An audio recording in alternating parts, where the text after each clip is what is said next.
Hello everyone, welcome to this ATHIKA session about IoT. We will start in 2 minutes.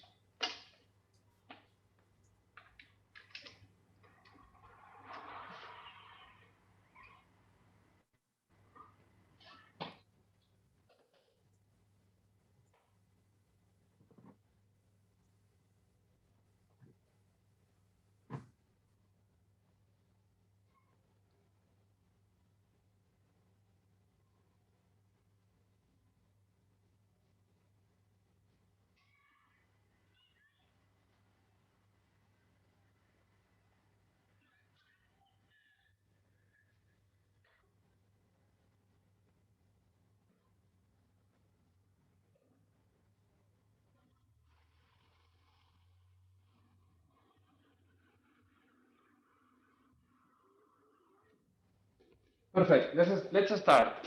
First of all, let me introduce myself. I'm Salle, Ramon Llull University. My name is Alan Briones. I am the project coordinator of the ATHIKA project, Advanced Training in Health Innovation Knowledge Alliance.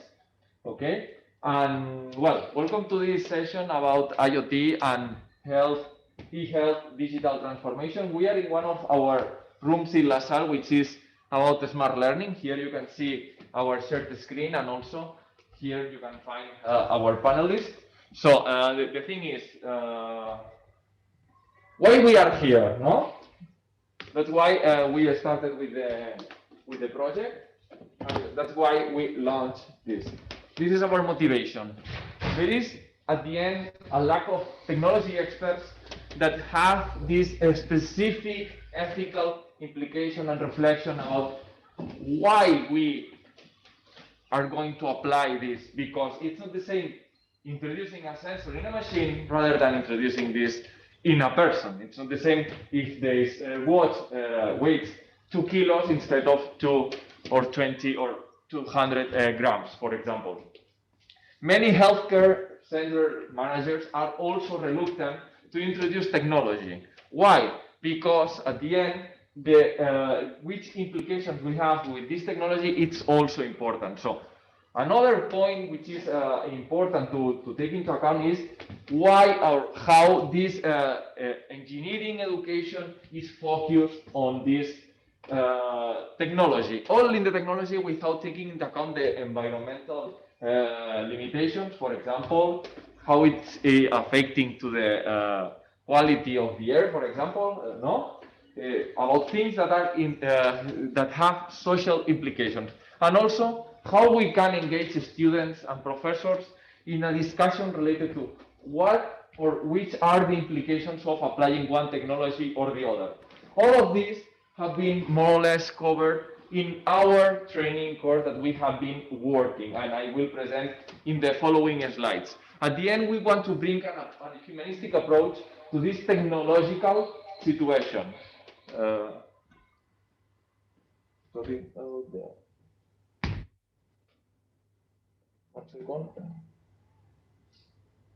okay, perfect. What I was saying is this, that we are boosting, or we want to find this collaboration between academia, between the public administration, SMEs, startups, everyone that is implicated in this full or this flow of the healthcare realm. At the end, we want to cultivate this scientific and technological innovation, no? So, what we are proposing to explore innovative solutions, thinking about the technology, but also thinking about the humanistic approach of these solutions. We are going to study in this course that we have presented the IoT, the Internet of Things, big data, also the part of artificial intelligence, machine learning, but with a perspective of humanistics. The partners involved in this project, as I said, La Salle, Ramon Llull University, University of Tartu in Estonia, the University of West Scotland in the UK. These are the three main universities. Also, we have Fundació TIC Salut Social from Spain with us, Technopolis Group from Estonia, Kauna Scientific and Technology Park in Lithuania, MCRIT Multicriteria from Spain, Pharma from the UK, and Technosense Evolution from France. So we are here to talk about the course, so let me introduce the course. The course is, the title is Health Opportunities and Challenges, IoT, Artificial Intelligence and Ethics. The language is in English. It's fully online with a final workshop that I'm going to talk also about this workshop. The duration have been from February to May on this year, okay? Very focused on health knowledge, but also related to proposed eHealth solutions, combining the different domains that we have been working during this course. Also working in interdisciplinary groups. Some students from our course can tell you that they have been with students from different countries, different profiles, different universities. So we mix all of them in order to bring innovation and creativity. So during the Unit 1 and Unit 2, they have been working all together because we were talking about the health. In Unit 2, we have introduced some interesting or some concepts that maybe an engineer knows about IoT, but not about governance and ethics. The same happens with law students, for example, that they learn some interesting technologies, only the concept because it's about fundamentals. And after that, in the Unit 3, they had the opportunity to choose one of the 3 itineraries that we have proposed. In the first unit, as I said, we have talked about eHealth, about digital transformation, and also we have presented our framework about how to tackle, how to build a scenario where you have to propose the different challenges to be solved. In the Unit 2, in the fundamentals, we have been discussing about IoT, artificial intelligence and machine learning, and governance. Little pills with the video pills, for example, little articles to read, very focused on understanding, not about going deep in one of these domains. After that, they have chosen one of the 3 itineraries, and in our case, in Salle, we have this IoT, okay, which is focused on the use case analysis, the metrics that compose an scenario, also the evolution, concept, and application of the IoT, and finally, a little bit about big data, okay? If you don't mind, I'm going to show you the platform because I think it can be interesting. So here you can see our platform, okay? You can be identified with your photo and your name, and here we have the different information proposed. And for example, if we open the Unit 1 eHealth, you can see the different, sorry, I have the teaching mode, the different parts that compose this course, in this case, the Chapter 1, eHealth, an introduction, the learning objective of this section, the different tasks to be done, the video pills related to this task, different reference lists, and the glossary, for example, and at the end, the different resources. If we click one of these, and you are going to see the source, for example, explaining about the introduction to eHealth, we can see that we have different video pills, around 10 minutes each of the video pills, where we are introducing different concepts. If we go, for example, to the other one, which is the IoT, for example, we can see other interesting units. In this case, we have the information about the workshop, for example. Here we have the big data, also about the Internet of Things, the different tasks that they have to do, a document to be read, a forum, for example, to have a discussion with other students, for example, a video pill about diving into Internet of Things, Web of Things, and social Internet of Things. So this distribution provides us the way of working in this platform. I hope you like it, because we have put a lot of effort. So this is our platform, this is the distribution, and this is how it looks like. And well, said that, where we are here, because we are in our IoT workshop. It's a 2-day workshop where students from the IoT itinerary, in this case, and the different mentors from the different companies and universities from the project are going to work all together, providing a solution for a final challenge. That's the point. We are going to launch, we have launched yesterday, a challenge where the students in groups of 4, they are going to propose a solution in order to be solved. And what we are going to do, this is a competition. So the winners are going to be rewarded with 2 weeks mobility in July 2021 to one of the companies, and what we are going to do is mixing them with the other winners from the other itineraries. So we are going to mix students from the IoT, students from the artificial intelligence and machine learning, and also students from governance and ethics. The winners. So the objective is combining them in groups, and they are going to go 2 weeks to one of the companies of the partnership. So the competition is on, and our challenge, the presented challenge, is how we can digitally transform urban environments to fight physical inactivity and improve citizens' health. What we are asking at the end is an innovative solution, which is focused on the data-driven, in order to contribute on a sustainable metropolis through the digital transformation, and how we can provide this through the walkability and the cyclability of one of the cities or one neighborhood. It depends on how the students approach on this. Said that, this is the presentation about the project, about the course, how we are focusing on this course, the part of the IoT, the part of the works of how we are working in different groups, how we are going to try to solve this big challenge, which are the proposals from the different groups, and if we find these winners, they are going to own a mobility to one of the companies of the partnership. Said that, let me introduce the agenda for today, because that's the objective. Let's see what we have today. Now, what we are going to have is Benjamin with the aging digital helpers to complete human and chemical helpers. Benjamin is coming from the company TechnoSense.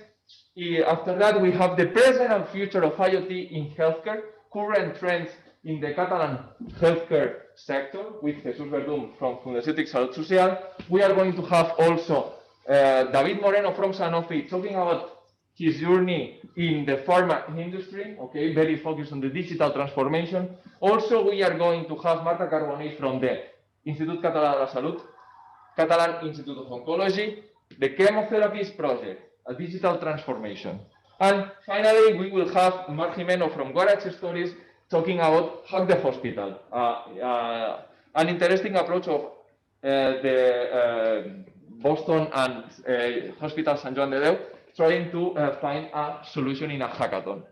So, said that, let me introduce Benjamin. Benjamin, if you want to share your screen, meanwhile I present you.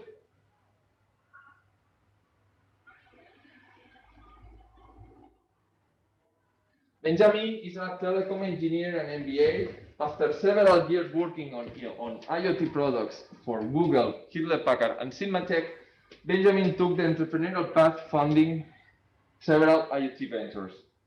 More recently, after 2 years driving the online strategy for the social security in New Caledonia, he joined TechnoSense to structure the growth of the French leading provider of technology for better aging. So, Benjamin, the floor is yours. Okay, hi everybody. So as I say, I'm Benjamin Bouillet from TechnoSense company in France. So today I'm going to talk about how we believe digital helpers will complete human and chemical helpers for better aging. So first, I will give you a little bit of context. If we look at the number of people aged 80 years old or more, it's around 5% of the world population today. And it is expected to double in the next 20 years. So that's a huge change. Considering this, our statement is that the traditional approach, which relies on chemical helpers, so what I call chemical helpers is drugs or medicine, and human helpers, mostly families or professionals, is not a scalable and sustainable model. And that's why we believe aging must be addressed with a systematic approach. So what do we do as a company? Technosense provides digital help to senior person in order to improve their living. And we are not doing human help. We are not doing chemical help. We are doing digital help. Of course, we are not working alone because we are working with people providing human and chemical help. It's really a complementary activity. So to get a bit more concrete, but still keeping a part of theory, I'm sure most of you already heard about the Maslow pyramid of needs. So this is a pyramid which shows the different needs of human beings. So there are very basic needs, physiological needs, such as breathing, having food, being able to drink, sex, sleeping, and so on. There are safety needs. There are more love, belonging, so family, friendship, sexual intimacy needs. If we go higher in the pyramid, we can see self-esteem needs, esteem needs and self-esteem needs, confidence, and so on. And at the top of the pyramid, there is the self-actualization needs. So if we think about senior person, obviously we have the same needs. It's normal. And we do believe technology, it's what I put on the right side of the screen, can help reaching these different needs. And on the right, I gave a couple of examples. Of course, there are tons, we could find tons of other examples, but if you go on the bottom of the pyramid, basic domotics can help reaching the physiological needs for instance, controlling warm, or if the temperature is okay, if sleeping time was good, and so on and so on. Smart homes and the detection of abnormal situations can ensure the security of the body, for instance, by lighting the way when we get up at night to go to the toilets. And this is a big, to prevent falls, because falls is like a huge things to see when we talk about senior persons. It's a major problem, falls at night when people go to the toilets. So it's very simple things, but with huge impact. Family link in the third stage of the pyramid is key to break isolation and can be completed by technical tools. Of course, we will not replace family, friends, and so on, but all the tools we do use every day, I'm talking about Facebook, WhatsApp, whatever application and social networks you use, we use them every day, but they are not always accessible to senior persons.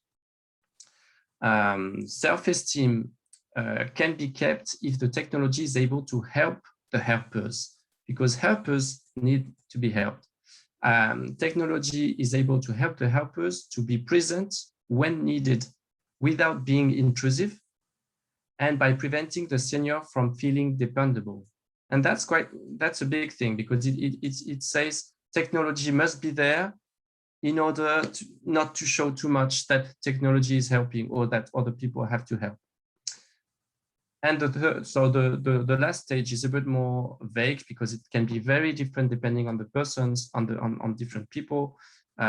So I will not be very precise on this, but we can say that basically self-actualization can be fueled or helped by opening to new horizons, keeping connected to society, even though sometimes we have to stay in a couch because we cannot move anymore, or we have to stay in a bed because we are ill or tired. And opening to either what is around us or to new horizons can be a way of opening and reaching a more or less self-actualization. So this was a bit theoretical. Concretely, as a company, what do? We provide simplified TV-based services for the senior person. So services are, for instance, a couple of the services I mentioned just in the previous slide, social link services. So we provide TV-based video calls, very simple video calls. You don't have to light on a PC and to search where is Zoom or where is Skype and to have an account, or it's just the family calls with a mobile app, and the video call is on the TV and done. And the TV, we know where it is always plugged. There is no battery. It doesn't fall under the bed. We know this hardware because we have been using a TV all our life. That's why we chose to take the TV as the point of contact with technology. We do have our box, which is behind the TV, that can control the home with domotics, basic domotic stuff, such as home lights or temperature control. But also there's also services to the professional or families around the senior. So for instance, I mentioned in the slide before, abnormal situation detection. We can detect abnormal situation with a couple of sensors and alert the professional in the nursing house, for example.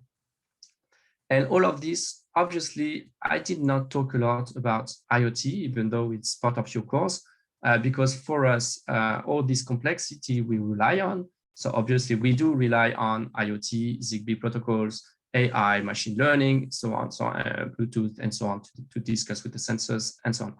But all this should be hidden, and we never talk to our customer about the complexity. We only talk about the services and what do we bring. To try to sorry, to try to put on one slide what we do. Elio is the solution we provide, and we sell mostly to nursing homes. Sorry, and it is meant to be a link between all the person which are around the senior. So it can be the senior himself through his simplified smart TV.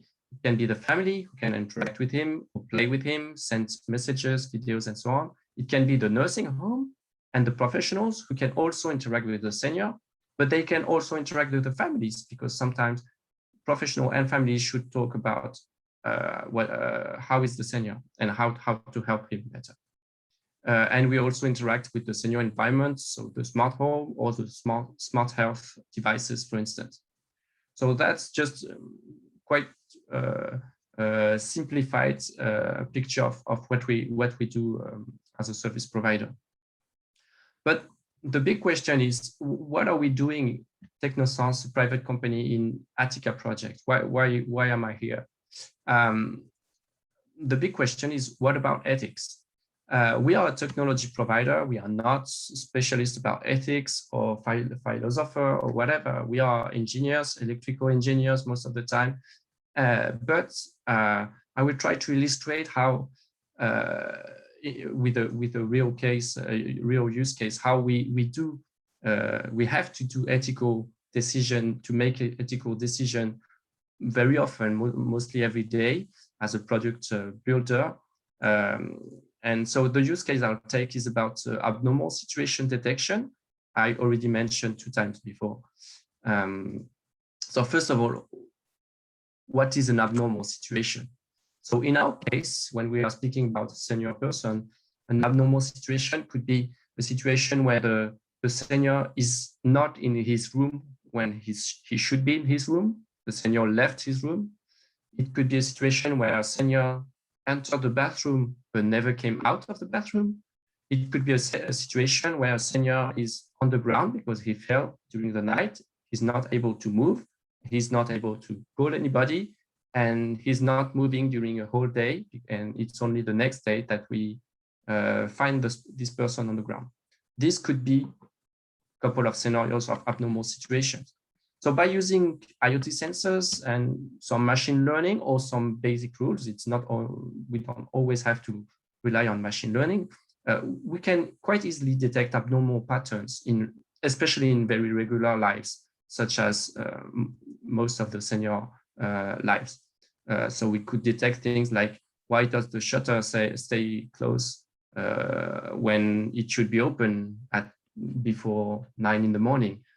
Did somebody enter the bathroom but never went out? This is quite simple to detect, considering the equipment we have in the rooms. So obviously this information could be super useful, and we could use to improve the security within the home. When an abnormal situation is detected, somebody, the family or the professional, could be warned, and that would be a real service for everybody. So, but all of this solution I'm proposing here is based on on a lot of ethical questions. And I'll give some example of the questions, and I'll give example of answers we could give. There are tons of answers to each of these questions. The answers I will give are not the answers TechnoSense chose to give, but it's just to illustrate how good or bad we can be when we are just an engineer designing a solution. For instance, I'm trying to do an abnormal detection solution. What granularity of information should be shared? This is an example of message I could do. We are not doing that again. And we could say, dear family member, good news, your grandfather went to the bathroom 3 times today and always went out after 10 minutes or less. This is a bit weird, at least for me. It sounds a bit weird to share this every day to the family members. Maybe there is a work to do on what information is important. Is it that he came 3 times to the bathroom, or is it only when we suspect there is a problem? Who to share these to? This is another message we are not using, of course, but it's an example. Let's send this information to all friends and family. In case there's an emergency, there will be more people to get the alerts, and it will be better. Maybe we could focus on some specific person or some specific professional, but it's a question, and there are tons of answers to each of these questions. Should we inform the person that some information is collected and shared? Probably. But what about the person who is too weak to understand this kind of information? In our case, some of the senior persons who are in the nursing homes are not in a state where they can understand much about data sharing and things like that, and machine learning and whatever I talked about. So how should we do that to do it properly and ethically? Are we spying on the person when I'm controlling each time the person moves in his bedroom? So all these questions are quite simple questions. I mean, anybody can have this question when you install a camera in your home. You do have these questions. And as a company, well, we do have to find answers to this question in order to build our solution and to be the more ethical we could be. And how should we behave as a company? So one answer could be, oh, there are laws, so it's easy, you can comply to the law. Yes, there are laws. For instance, there is the GDPR law, which is around data sharing and so on, which is, I don't know if it's so precise, but at least it gives some guidelines. But in reality, in the law, they will never tell me what I'm supposed to do with my stats of my grandmother going to the toilets. They will say me, you should be do a reasonable use of the data you have in order to provide the service. So it will never tell me, should I share the statistics of my grandmother going to the toilets, either to the medical team or to the family, or to in what form, and so on and so on. So that's a big question. And another question is just complying to the law being ethical? And that's maybe a philosophical question, but law is not the guarantee of being ethical, or at least it's my believing. There can be some we can follow the law very, very clearly, but being unethical at the time. So I don't have answers, of course, to all these questions. It's just an opening, and it's why it's interesting to be in this ATHIKA project, because mixing technology, we are a technology provider, and ethical question is always can be eye-opening. And my feeling is that ethical decisions are some of subjective decisions made by individual, and there's not a rule that we can follow and a couple of checkbox and we can just say, okay, I'm being ethical, that's okay, done. And what I put on the latest sentence on the bottom, I think we can put in place tools, ethical committees, whatever guidelines and so on, to help keeping coherence in these decisions. But at the end, it will always be people, and in my case, it's technical people making decisions about ethical solutions. So that's it for today. Merci beaucoup. In case you have questions, you're welcome. I'm not sure, Alan, if the question is supposed to be now or later. I'm not sure, but thanks for your time. and attention. Perfect, Benjamin. Many thanks for this presentation. What I would like to add is on next week, on Tuesday and Thursday, our students from the governance and ethics are going to work on this use case. So these questions that Benjamin raised during these normal situations, we are going to work on it. I don't know if it's taking me the smart learning. So the thing is, we are going to work on this, for example, in the ATHIKA project with our students, and this is a very interesting use case. And the main output is there is no specific solution for everyone, for every use case. So it's necessary to go deep on each of these. I think we have time for one question because we are on time more or less. So if someone wants to make one question to Benjamin, I think you can write through the chat. So it's a good moment to ask the questions. If not, we will move to the next one with Jesus. So I don't know if someone wants to add a question. If not, let me introduce Jesus Verdún from Fundació TIC Salut Social. Jesus is a telecom engineer and MSc in Technologies for International Cooperation with more than 10 years experience in digital transformation of health and social care. He has worked in the definition of the digital strategy for health in Catalonia, as well as participated in European funded projects. Also, he has experience in international cooperation projects in Africa and Central America. And also, he is a lecturer in the eHealth master here in La Salle. With his broad experience, he can provide us a very interesting knowledge for our students from the master in eHealth. So, thanks, Benjamin. Now it's time for Jesus. Jesus? Okay, thank you, Alan. Can you hear me well? Yes. Okay, can you also see the screen, the full screen? Yes. Yes. Okay, perfect. Perfect. So thank you for the introduction, Alan, and also I would like to greet all the participants in this really interesting webinar. So my name is Jesus. I'm working in Fundació TIC Salut Social. Our organization is under the Catalan Healthcare Ministry.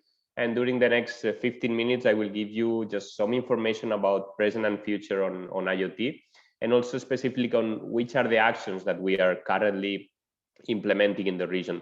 Also, I will take the chance that Benjamin was sharing some interesting thoughts. So I will try also to answer some of these ethical aspects. So let's get started. Let me see if I can. Okay, perfect. So I'm sure you've all heard these statements about that more than 30 billion devices will be connected to internet by 2020. It's actually kind of difficult to know exactly the current number of them, but following the forecasts, there will be approximately 4 devices per human being on this planet. So what does that mean for healthcare? So IoT in healthcare, we can be talking about using IT technology and devices, basically to collect data related to health and well-being.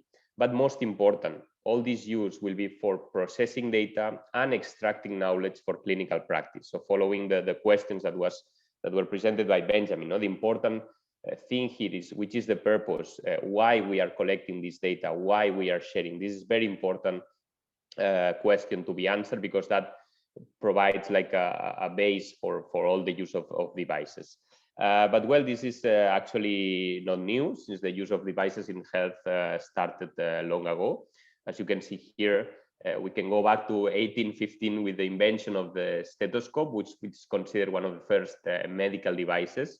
If we jump 150 years ahead, we'll find that in 1958, the first pacemaker was implanted into a chest of a 43-year-old man that had a complete heart block and stroke ADAM attacks.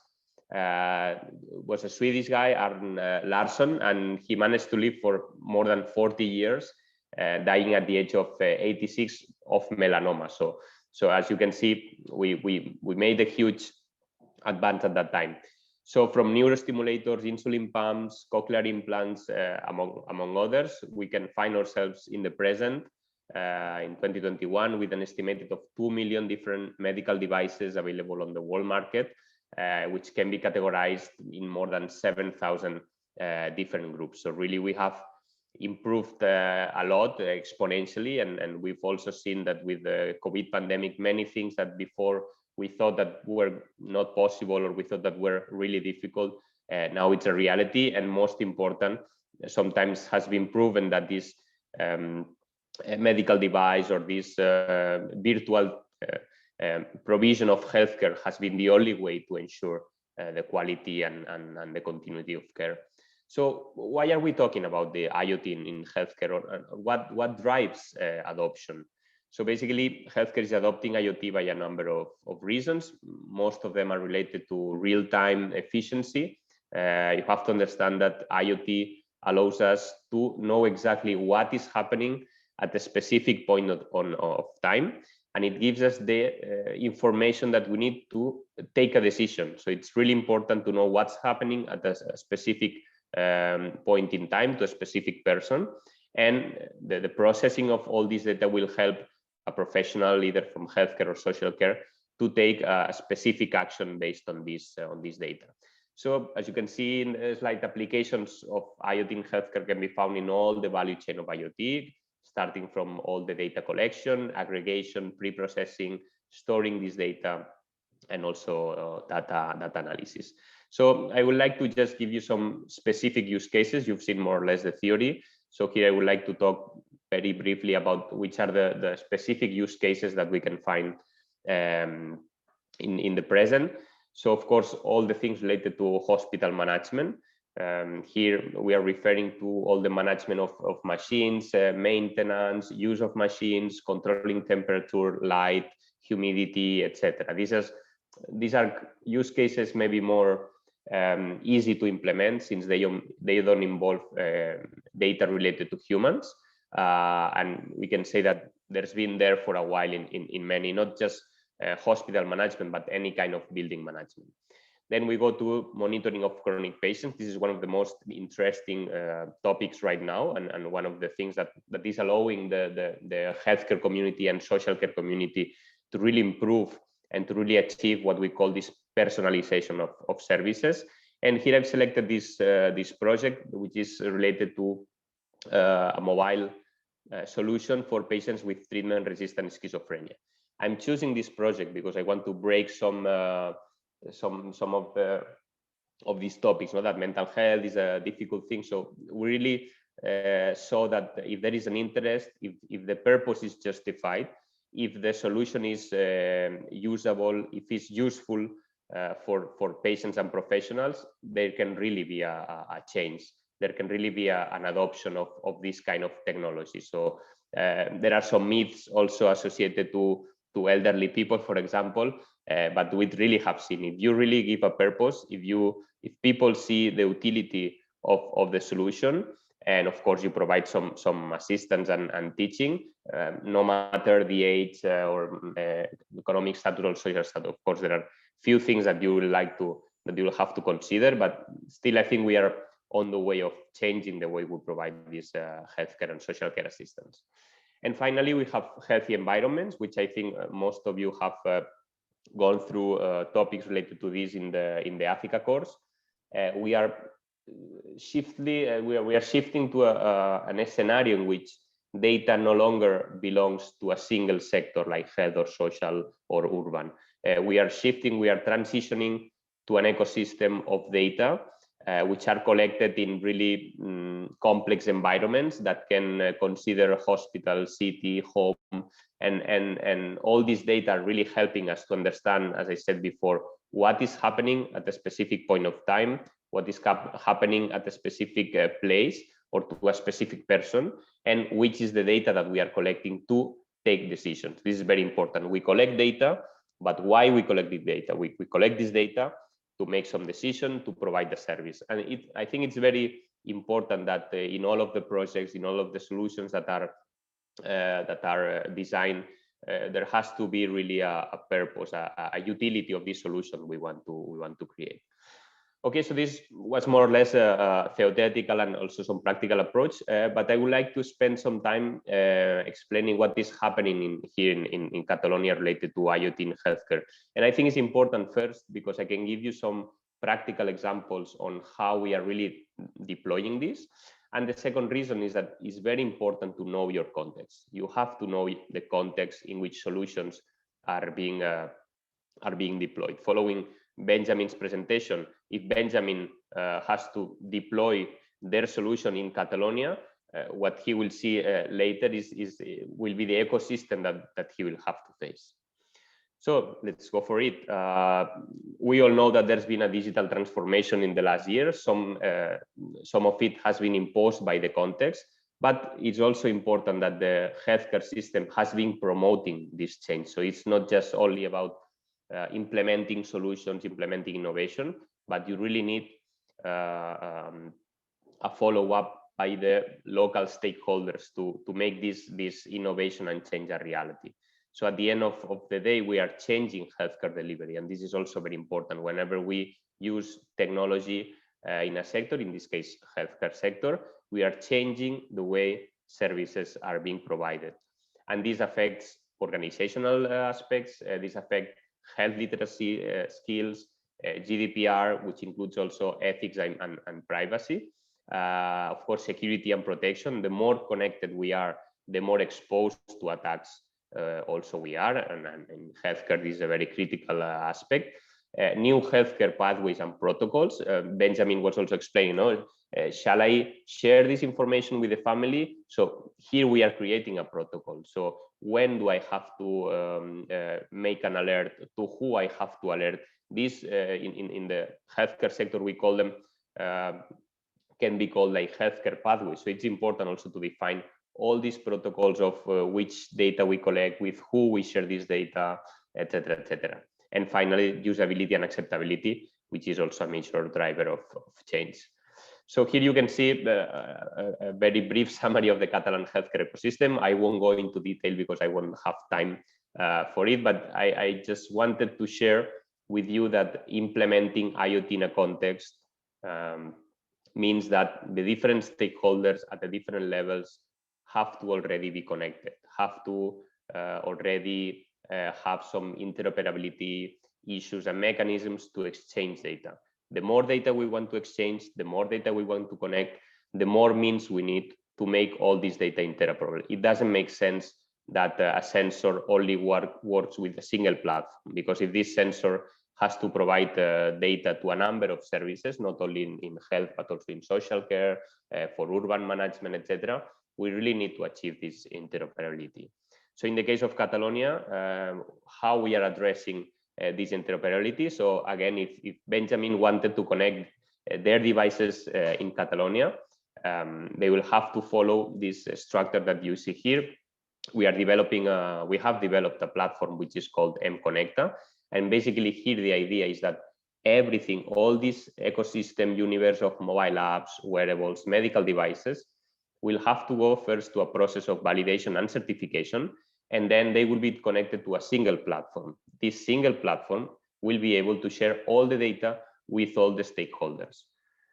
I'm explaining this because it doesn't make sense for a professional to have 10, 6 or 20 different platforms, one for heart failure, one for diabetes, one for pain control, etc., because this is not usable.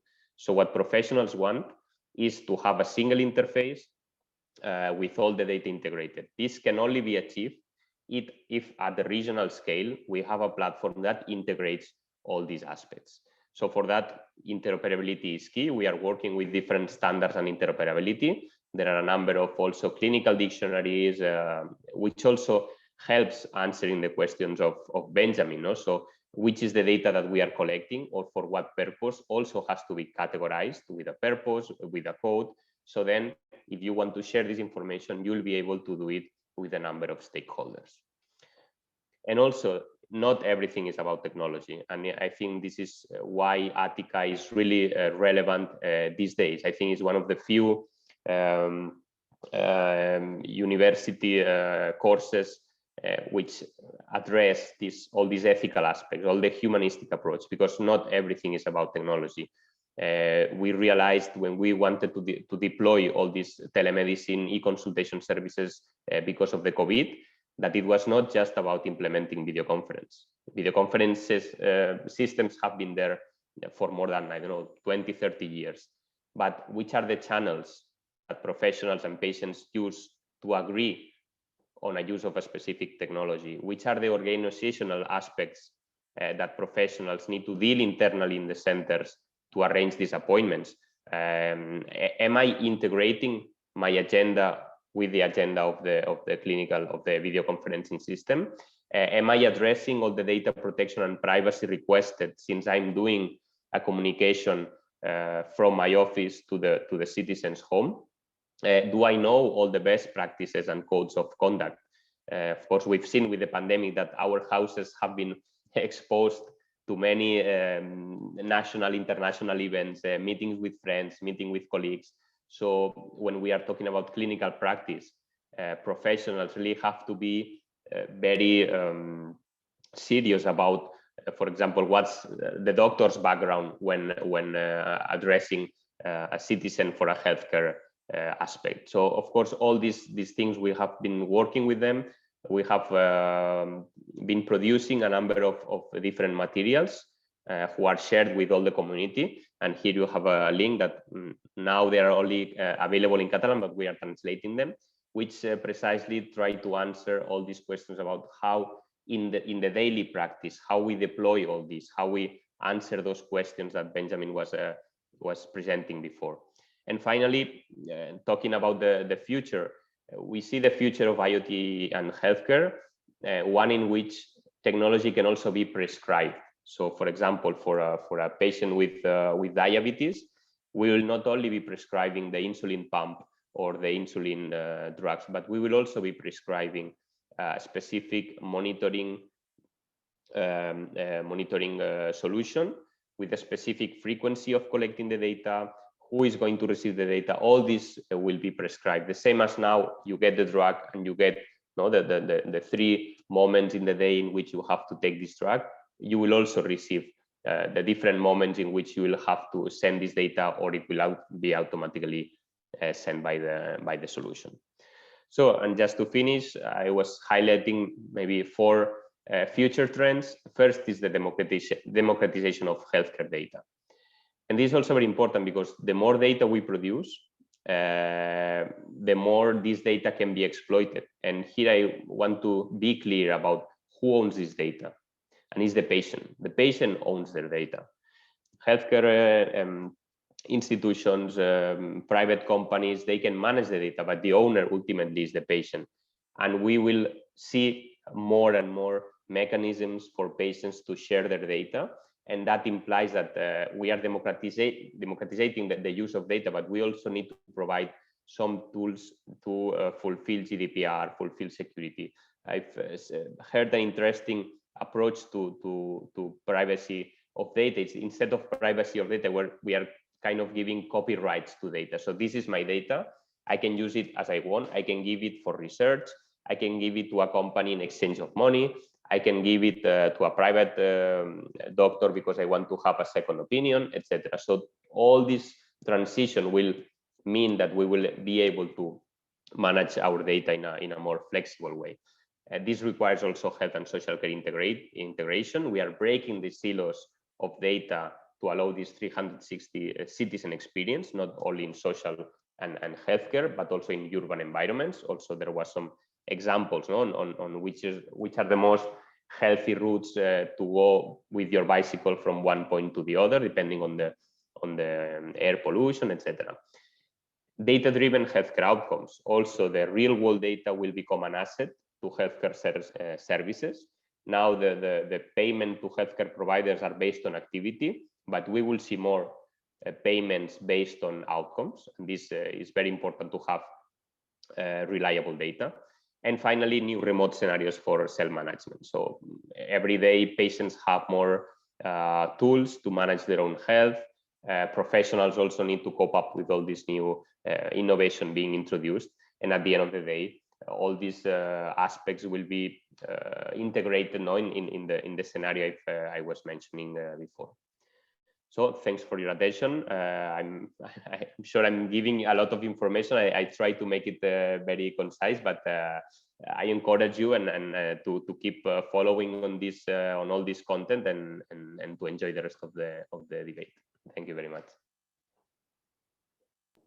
Thank you, Jesus. Very interesting exposition about every point that we have to take in account when we are talking about, we have a solution, we have a technological solution, how we are going to integrate everything to the system with the government, how we are going to tackle this in the future. So thanks for your intervention. I think it has been very interesting insight. We are on time, so if you have some questions, you can leave them in the chat. We are going to move to the next presentation with David Moreno from Sanofi. He's the global head of mobile apps. His principle is the following: technology is no longer just supporting business. Technology is business. After his startup experience, he decided to move to pharma industry to learn how big pharmaceutical companies can impact healthcare using technology to complete self-care solutions. So let me introduce by this way to David. David, if you are ready, you can share your screen. Hello, everyone. Thank you, Alan, for your introduction and for your invitation. In a second, I'm going to share my screen.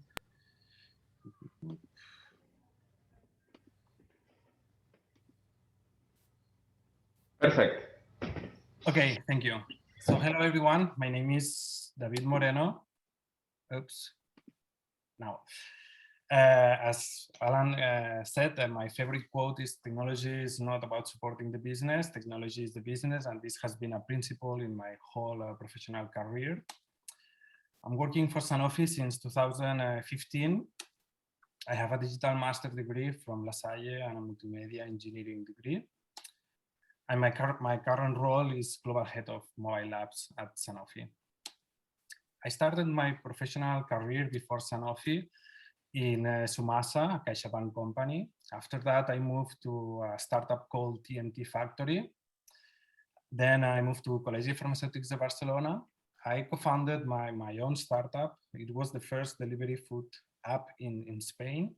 We sold it to Just Eat because it was impossible to compete with them. And after that, I started my journey in pharma industries in Omega Pharma, also known as Perrigo now, managing the digital marketing projects. And in 2015, I moved to Sanofi as ITS business partner for Sanofi Iberia, Spain and Portugal, to support digital and multi-channel activities. After that, I moved to the global organization to lead the MC program, multi-channel engagement program, and deploy this program in 7 countries. And my current role is global head of mobile apps factory. So today, I would like to talk about digital transformation in pharma industries. Pharma industries are very innovative, designing and developing drugs, but were a bit reactive to adopt digital transformation in the past. This is probably because it's a highly regulated market with some special characteristics and some singularities. Pharma industries were focused to just produce drugs, but this changed some years ago, and now pharma industries are fully focused to embrace the digital transformation, and COVID-19 situation, as you can imagine, is even boosting even more the adoption of this digital transformation. So to talk about digital transformation in pharma industry, I have identified 5 different areas that pharma industries have to crack in order to be successful in this digital transformation adoption. These areas are digital clinical, digital factories, data, drug plus solutions, we will see afterwards what it stands for, and commercial multi-channel. So my idea is to provide a short overview because we have a short time to deep dive on it.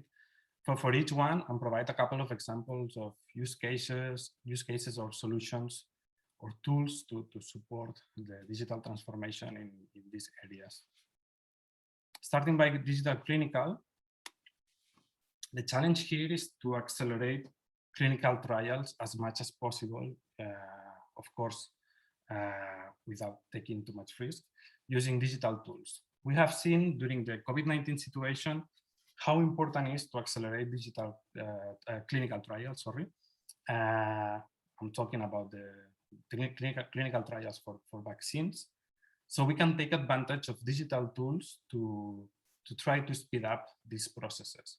And this is a win-win for patients and pharma industries, for patients waiting for a treatment for their disease, and also for pharma industry, especially from the financial standpoint. So how?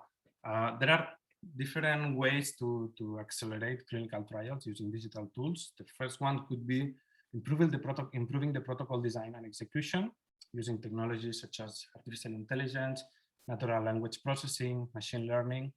So in some cases, the clinical trial fails because it was not designed in a proper way, not because the drug is not good enough or is wrong or is bad. So it's really important to design in a good way a clinical trial. So there are tools such as ProofPilot, Protocols.io, CliniThink that helps to design in a proper way these clinical trials and speed up these processes, creating documentation, papers, etc. Second way to accelerate clinical trials is facilitating the identification of patients for clinical trials using technologies such as big data, artificial intelligence. Sometimes it's very difficult to find candidates, to find patients for clinical trials because the clinical trial need a specific symptomatology, a specific characteristics for those patients. And sometimes the clinical trial fails because this recruitment process has not been managed in a proper way. So there are tools such as Deep6 AI, SubjectWell, and IoMed. By the way, IoMed is a startup made in Barcelona that helps to identify patients using big data, artificial intelligence, etc. Some of these companies have a strong relationship with patients associations, which facilitates a little bit more the identification of those patients. And last but not least, increasing the patient adherence. Sometimes the patient quits the clinical trial because they feel better and they believe that they don't need to take the drug anymore. And in other cases, they stop the treatment because they feel bad and they decide to stop taking the medicine. So there are tools that using webs, mobile apps, data gamification and these tools help patients and pharma industries to monitor the treatment during the clinical trials and to increase the adherence of those patients taking the drugs. The second area is digital factories. Again, we have seen how important it is to optimize factories to produce and deliver drugs on time. I'm talking about COVID-19 situation, and I'm talking about the factories to produce vaccines. So we are going to see a short overview about how to use technologies to try to optimize those manufacturing processes in factories. Some examples of technologies used now in factories: big data, predictive analytics to anticipate maintenance activities, real-time planning to analyze what is the current demand for this product and adapt the production to this current demand. Robotics, supply chain technology, such as RFID chips, drones for stock management, virtual reality, augmented reality to train the workforce. The next area is data. As you know, data is the new oil, data is gold. Actually, it's a challenge for all types of companies because it's really difficult to digest tons of data in order to extract the right information. So the challenge for pharma industries are related to use data analytics and real-world evidence techniques to support healthcare decision making. As we are going to see in this picture, there are many types of data sources, real-world data sources. We can get data from hospital visits. We have seen these data sources in the previous presentation, some of these data sources. So we can get data from mortality registries, hospital visit details, social media, Internet of Things, wearables, mobile phones. So the challenge here for pharma companies is to extract this bunch of data, store this data in a data lake, and analyze this data in order to get the right insights to support health decisions related to healthcare, related to the usage and related to the potential benefits and risks of a specific medical product. This is real world evidence. And there are some tools that support this kind of activities. A couple of examples: Dr. Evidence or Evidation are two of the most popular solutions in this area. Another important area is drug plus solutions. As we have seen, drug plus solutions, also known as beyond the pill, are solutions to complete the treatment. In the past, pharma companies were focused only to produce and deliver and sell drugs, the medicine.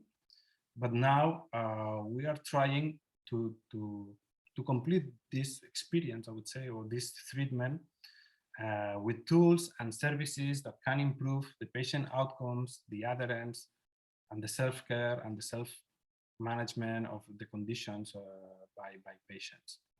So there are a lot of technologies that can be used as drug plus solutions, such as patient support programs, websites, mobile apps, wearables, medical devices, chatbots, gamification. So this is really important for pharma industries, and is a good way to find synergies between big pharma companies and very innovative startups in eHealth to try to find synergies and partnerships to complete the treatment with this kind of drug plus solutions. We are going to see a couple of examples. The first one is called Propeller Health, and is about an asthma device using Bluetooth that connects with a mobile app and sends information about the doses that the asthma patient takes, and it provides advice about how to manage the disease in a better way. And the second example is from actually it's an old one because it's from 2008, and it's from a North American company called First Hand Technology. They developed a virtual reality video game to support, to complete or to facilitate the treatment on burn patients. Sorry, I would like to show you a short video about this solution. Give me 1 second.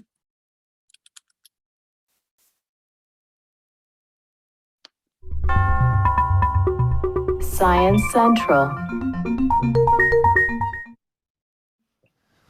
I was on fire. I couldn't see to unbuckle my seatbelt or open the door. I believe my guardian angel just took me out of the truck. First Lieutenant Samuel Brown survived an attack on his Humvee in southern Afghanistan, but he would then have to endure rounds of surgery, skin grafts, and painful skin stretching. This is a battle that's going to take years to get back to being how it was prior to this. But while Brown's body fights that battle, virtual reality technology lets his brain enjoy hurling snowballs to the music of Paul Simon. University of Washington researchers Hunter Hoffman and David Patterson designed the virtual reality game Snow World to occupy burn patients' minds during painful wound cleaning or physical therapy. Snow World's the opposite of fire. Snowy, cold. It's supposed to cancel out and help distract them from remembering their original injury. Their previous research showed that not only do patients report less pain in Snow World, MRI scans show it reduces the brain's pain signals. Brown's doctors see real improvement. What we saw was marked improvement in the range of motion that we were able to achieve, and most importantly, an increased level of comfort. As published in the Journal of Cybertherapy and Rehabilitation, the soldiers even report a fun quotient. I spent some time growing up out in Colorado skiing during the winters and stuff, so, you know, if anything, it sort of brings back some of those memories. A cool escape for a war hero putting the pieces back together. Brad Closa, Science Central News. Okay. So to me, this is a good example about a very innovative way to use a virtual reality video game to help burn patients. So moving to the next area, commercial, multi-channel. The challenge here is to put the healthcare professionals in the center and identify their preferences and needs, and to put these preferences and needs in the center of all these kind of interactions. So in the past, the relationship between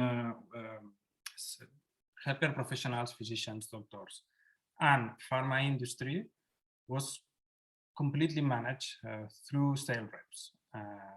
So the sales reps used to visit the healthcare professionals using a CRM software to collect information about the visit, and this was the main commercial activity, the only way to interact with physicians in a bi-directional way.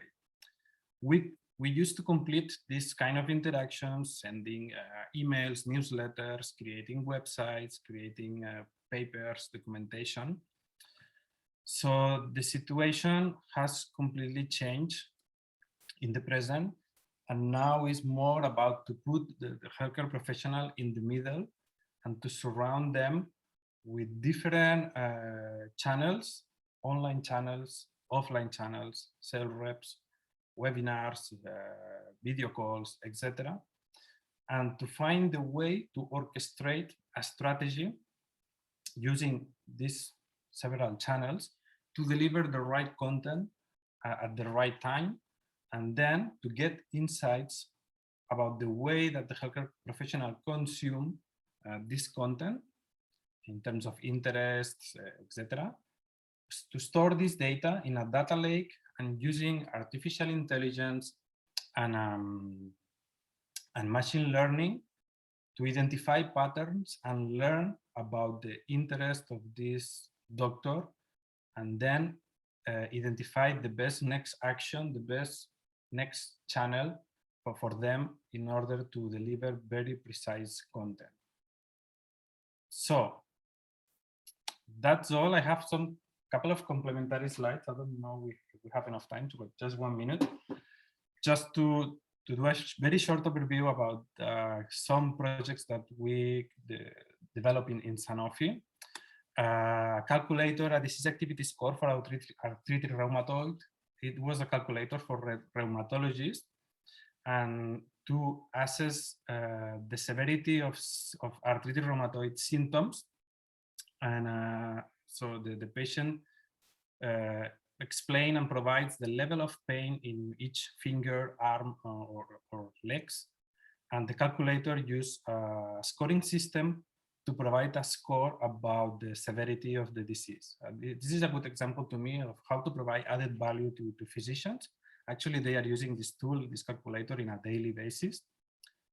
Last two examples, a couple of mobile apps that we delivered the last year. Maya in United States, My Allergy Assistant, was a mobile app launched in US, and it was to support patients with allergies and provide info in real time about allergens using geolocation. And last but not least, Take Care was launched in emerging markets, in emerging countries, as is some sort of patient support programs to improve the well-being, to improve the health of patients with cardiovascular and diabetes diseases, providing advice, monitoring health goals, providing tips about nutrition, etc. So it's a good example of how to complete a treatment using a mobile app. And that's all from my side. Thank you very much.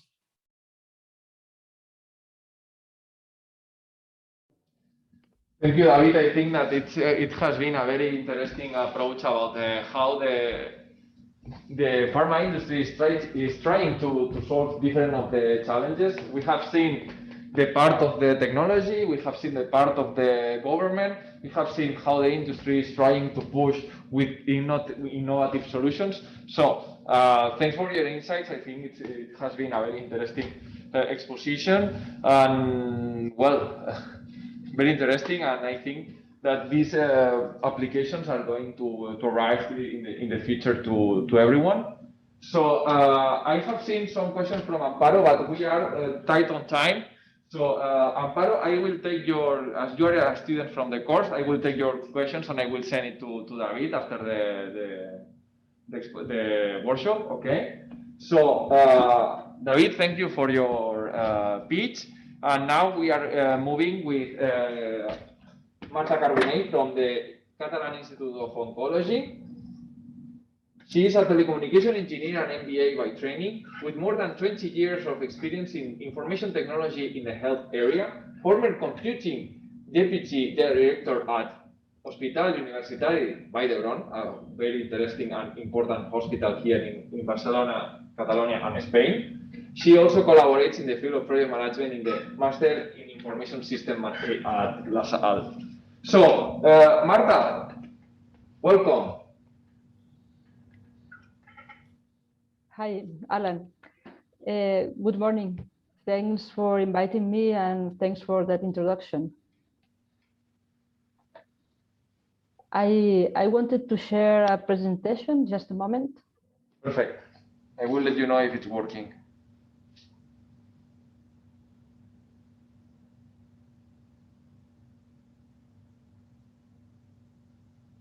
Are you seeing it? Perfect. Okay, thank you very much. Well, as Alan has said, I'm Marta Carbonell, and I work in the Catalan Institute of Oncology, and I wanted to talk to you about a digital transformation project that covers a business need in the organization where I work. And it takes advantage of IT systems, of interoperability, decision support tools, and device integration, keeping always in mind that the core is the institution mission, taking care of cancer patients in a comprehensive way with equity, efficiency, and quality. So here you are, a really little overview of the institution, because there's something that's clear in it. As you can see, the mission is clear. It's to work to reduce cancer, and the values and the directives are the same in all areas. One thing that's a key point is the territorial organization. As you can see, it's a network with 4 centers and with facilities in other 20 hospitals. So it's a little difficult. There's a complexity in working as a network and being able to act everywhere, with patients being treated as near their home as possible, having all the knowledge and having the same tools. Here you are. Once you have an idea of our organization, I introduce you to the process that has been digitalized. It has been digitalized during the 21st century, from year 2003. It's not something that has appeared out of nowhere. there has been a multidisciplinary work to have this process digitalized, to have it without paper, and to have all the information flowing from different IT systems and connecting devices and having all the information prepared to be used to guide the clinicians. Well, the chemotherapy process has these 6 steps you see here. First, the physician prescribes, he or she does the prescription of a clinical treatment. This prescription is seen from the pharmacist who can validate it. And once these 2 steps have been done, there's a scheduling of the day hospital needs, the days that the patient needs to go to different sessions. Once it has been scheduled and the day comes where the medication should be administered, the pharmacy verifies everything is all right, can can check things like the lab results, for example, and begins the compounding. The compounding can be done manually or robotic, as we will see further on, and agroarithmetic quality assess is in place.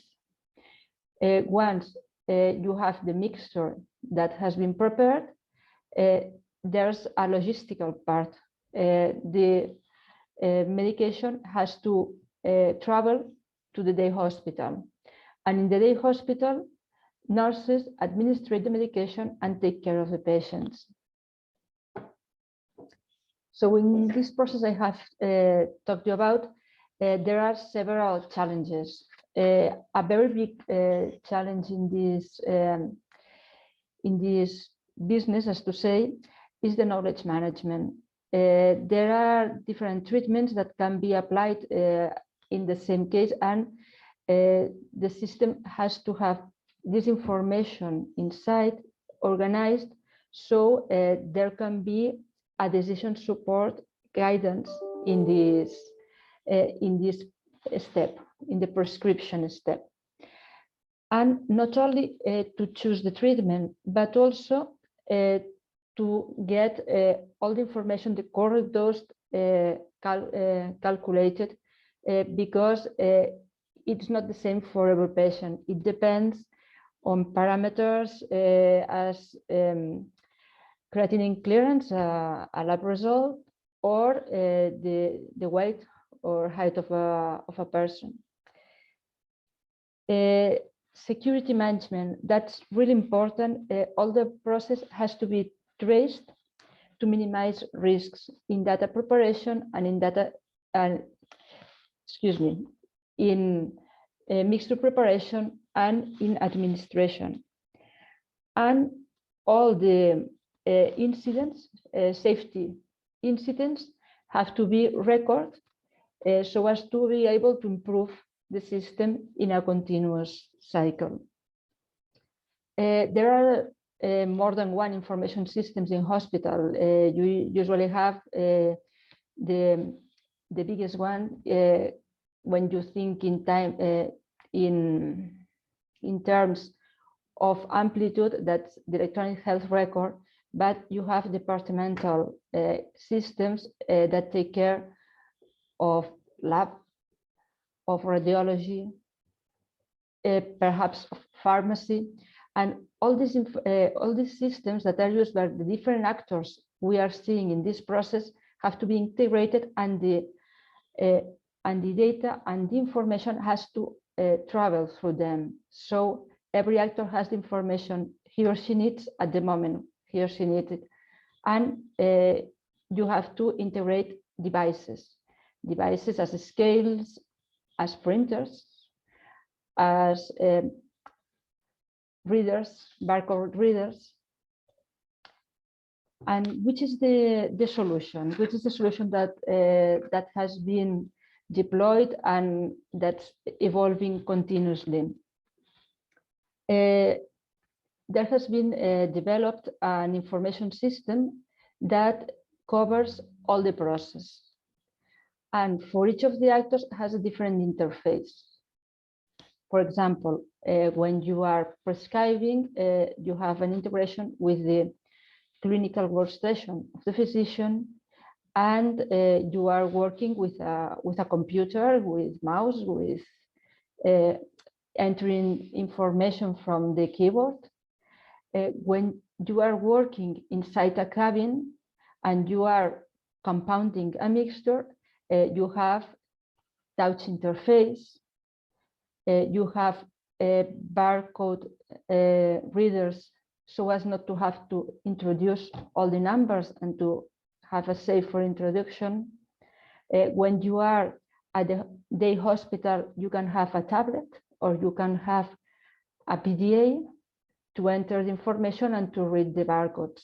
So the same system has different interfaces depending on the place. Security management, all through the solution, security is a key point. Everything has to be traced, and edges have to be placed in each of the steps. For example, as I told you, decision support while choosing the prescription, automatic calculation of doses from variables that have been previously introduced in the electronic health record. Order sequence of administration being checked when the nurse gets every drug at the bedside of the patient. And here you are, the specific parts of the solution. Knowledge base, those decision algorithms, guides that help you choose the treatment from the diagnosis, plans for standardized care treatment, that's the nursing part of the system, and clinical trials management. In this kind of in this branch of medicine, there are a lot of clinical trials in place, and you have to be able to choose one of them as well. And all of them are introduced in the knowledge base, so they are used and they are available from all the network. The prescription tool, what does it do? It makes available a computerized physician order entry that calculates the dose, that has inside standard practice equations. For example, as I told you, the renal function, the kidney function, it's very important to decide whether you have to keep the same dose or to change it. So that's inside, you have the lab results integrated, and you have those calculations integrated too. Shim selection, the treatment, supportive care treatments incorporated. When you give some medication, it may be necessary to give another medication just to avoid being sick, for example. The sequence of drug administration when it's needed, and the monitoring of alerts from the patient and allergies that are introduced at any place of the system or in the electronic health record, and they are monitored all the way long. Here we are with security. Here it's what I told you, traceability in preparation, in dispensing, in traveling all the drugs from pharmacy to the hospital, and in the moment of administration. Management of the agenda, the scheduling in the hospital. Following the 5 safe administration rules, that means correct patient, correct medication, correct order, correct dose, and correct path of administration. all these points are entered and they are checked at the moment before being administered to the patient. The register of adverse effects and allergies. All the incidents must be traced and they can be looked after afterwards. And also there's some medication that's given to the patient to take it at home. So outpatient dispensing that is included in the schemes is also incorporated. And in compounding, here you are the first slides where you can see the integration, the devices that are around. You have in the photograph at the bottom, you can see how a pharmacist technician is preparing the medication, and how he has a guide in the screen. He has a barcode reader where he's checking the medicament, the drug that he handles. He can see how much of it he should put into the bag, and the bag is being continuously measured, continuously weighed. So you have a gravimetric analysis, and you are sure that the quantity of all the drugs is the correct one. You have here a guide to compound manually. There's also an integration with a couple of robotic preparation systems that add in the side of safety. They are not quicker than human people, but they are very repeatable. So depending on which is the mixture that has to be done, it can go, and the availability of a robot, they go to one place or the other. And administration. In administration, you have two phases. One is the care, the nurse care of the patient, where you have the chemotherapy administration, you have the incidents management, you have the catheter, the ways that are inserted in the patient. You have the documentation, the electronic health record documentation that gets introduced here and sent to the clinical history, and the verification of allergies, previous reactions, and all the information. And you have all the technological support. Here you can see the setup in the hospital, where you can see left on the top and left, you can see the infusion pumps. These infusion pumps, they are integrated with the system, so the order sending the speed and the volume that this pump should send to the patient is automatically sent. There's no manual introduction. You have the barcode data matrix readers.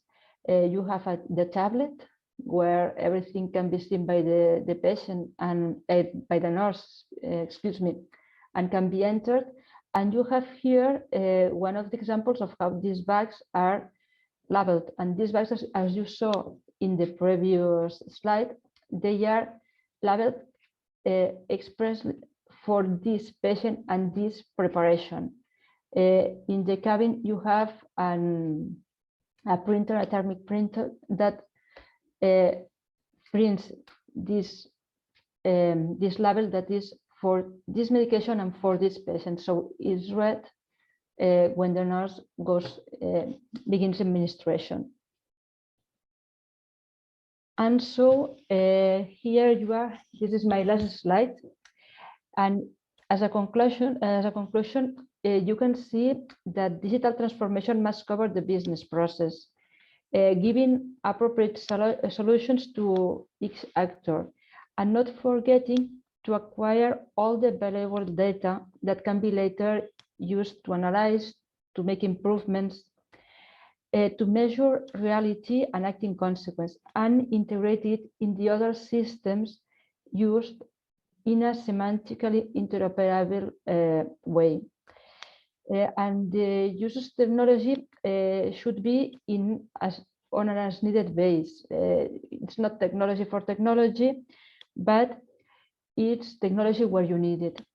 And you have to adapt to actors, taking care of how they need the information, how they need to enter them, and always keeping in mind your goals, the business goals. Here, we want to be efficient, integrate knowledge, quality, and safety, and provide a platform that helps us working in a network.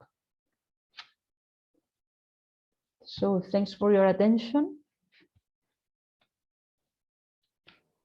Thank you, Marta, for your presentation. I think it's quite clear how this very complex process, as is the chemotherapy, can be digitalized and how it can help to the people who is passing through this hard process, and also how this can help also to the nurses, for example, the physicians. So it's also important to see that the technology is here to help and also to provide a better way of doing hard and complex processes. So thank you for your presentation. I think that it's quite hard to find people explaining this digital transformation of this complex process. So thank you for everything. And now, as we are right on time also, we are moving to the last presentation with Mar Jimeno. She is a communicator and a creative, born in Barcelona. Her trajectory and concerns guide her to gradually explore impact communication through the use of new narrative, technology, and physical spaces. She's currently a freelancer and collaborates with Garage Stories, and she's presenting Hack the Hospital 5G Transatlantic Labs. So, Mar, welcome to this last presentation. Are you ready? Yes, I'm going to share my screen if that's okay with you. Yes.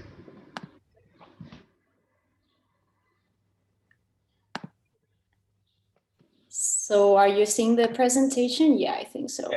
Yeah, cool. So thank you very much, ATHIKA, for having us here today, also La Salle, Ramon Llull. So we're here to present you an initiative we are carrying from Garage Stories and Mobile World Capital called Hack the Hospital, which will be an online hackathon that will be happening just by next month on the 21st, 22nd, and 23rd of May. It's a free online event, and that will be happening to change the lives of children who are staying in hospitals. We will be using the power of 5G as the highway to connect, and we will be also using the power of new technologies and also the ideas from participants to change the experience of hospitals that these kids are living in their daily lives. So actually, the open call is still open. We have some spots still for people to apply. So we are inviting you all to hop on board and join our creative teams to be helping to make the change for the life of these kids. This year we'll be working with 2 hospitals, which are the Boston Children's Hospital in Boston and the San Juan de Déu Children's Hospital in Barcelona. We will be working to bring creative solutions to 5 challenges, which are education, mental health, socialization, family experience, and also entertainment. The people, participants hopping on board of our hackathon, we want them to come from as many multidisciplinary backgrounds as possible. We believe this is very important because it will give a really wide perspective for the projects to be really feasible, to make actually great impact for the kids. It's okay if you're not techie. We don't want you to create like an app in 72 hours or anything. we prefer projects to be feasible, creative, and to bring solutions. We will also have an expert talk board with us. We will be giving some masterclasses every day online. It will be open for everyone to join. We will also have a board of mentors that will be connecting online with the working teams to give their feedbacks about the projects. These mentors will be coming from many different backgrounds, like healthcare experts, creatives, technologists, and so. And also, that's pretty interesting, we will be having the kids' testimonials from both hospitals. They will be connecting with the participants to let you know, like, how do they live their reality and which are the problems they're facing. And also they will be comparing this with your projects to see, like, how can you match together. The award, basically, it's that 2 projects will be selected after a final pitch. Both projects will be implemented and tested in both hospitals. And also they will have the great opportunity to be presenting at the Mobile World Congress Barcelona from this year, 2021. And yeah, basically this is everything. So again, we're hoping to have you on board. We're calling for participants from around the world, from different disciplinary backgrounds. And also you can join our LinkedIn network sessions where we are connecting participants to join the teams together and work to change the lives of kids in hospitals. Thank you, Mark, for this presentation. As partners that we want to improve and bring some interesting approaches, I think that the networks needs to be working, and that's why the ATHIKA project also is trying to bring this communication with other initiatives, as is the Hack the Hospital, the 5G Transatlantic Lab. And well, as Mark presented, this is a very interesting approach to working interdisciplinary and international groups. And well, I wish you the best luck for the hackathon. And well, with this we finish our IoT workshop. I would like to thank everyone that have made this possible, starting with the partners of the project, because without them it was like impossible to do this. Also, all the experts that came today to show us and present from the technology with TechnoSense and Benjamin, also with the perspective with the IoT and the future of IoT with Jesus, also the experience from David to explain how the pharma industry is trying to also engage with this digital transformation. Also, Marta Carbonell with this interesting explanation about the chemical process, the chemotherapy process, and how this is complex also to digitalize, and how this brings interesting approaches for the patients and also for the nurses. And finally, with Mar and this possibility of working all together in order to improve as a society this possibility of bringing the knowledge and the talent. And here, this is the way I'm going to connect that. Thank also to the students, local area network students, ATHIKA course students, Master of Big Data students from La Salle, and also Master of eHealth students, because without them, our course was nothing. Because, yeah, we have prepared a very interesting course, but if we don't have people interested in learning in the way that they are going to approach the different challenges, without them, it's impossible. So, thanks to everyone who have been involved on this. It has been like 2.5 years, more or less, and we are finishing this interesting project. Let me thank also to our project officer. She's here with us, is Lucia Giannini. So thank you, Lucia, for coming.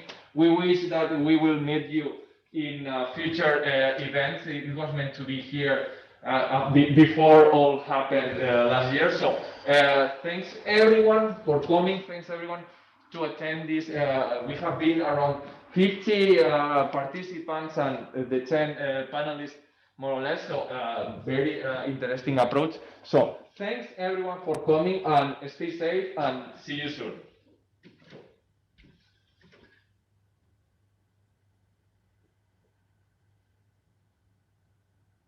Thanks everyone, and see you. See you soon. Thank you, everyone. Bye.